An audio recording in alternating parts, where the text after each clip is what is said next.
podcasthero.com. Welcome to the Daily Quote, the podcast designed to kickstart your day in a positive way. I'm your host, Andrew McGivern, and this episode is brought to you by the Great News Podcast. Because good news should be heard, so I put a link right here in the show notes. Check it out. Today's quote is widely attributed to Ernest Hemingway.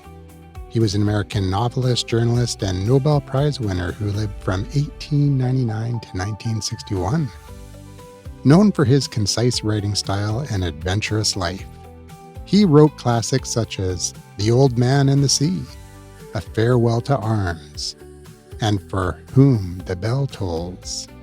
His influence on modern literature remains profound.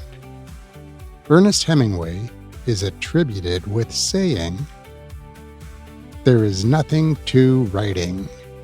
All you do is sit down at a typewriter and bleed."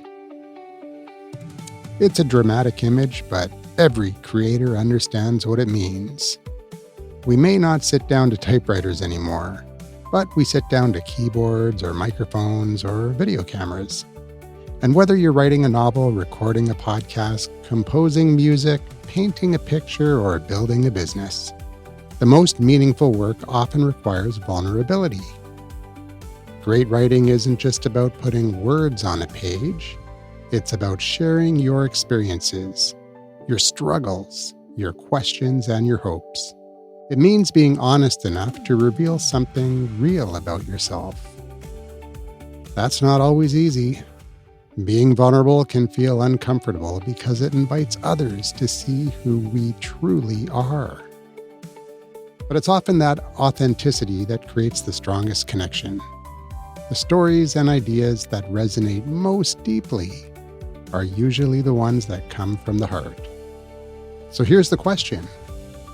What could you create if you were willing to be just a little more authentic? Because the work that feels most personal is often the work that has the greatest impact on others. That's going to do it for today. I'm Andrew McGivern, signing off for now. But I'll be back tomorrow. Same pod time, same pod station, with another Daily Quote.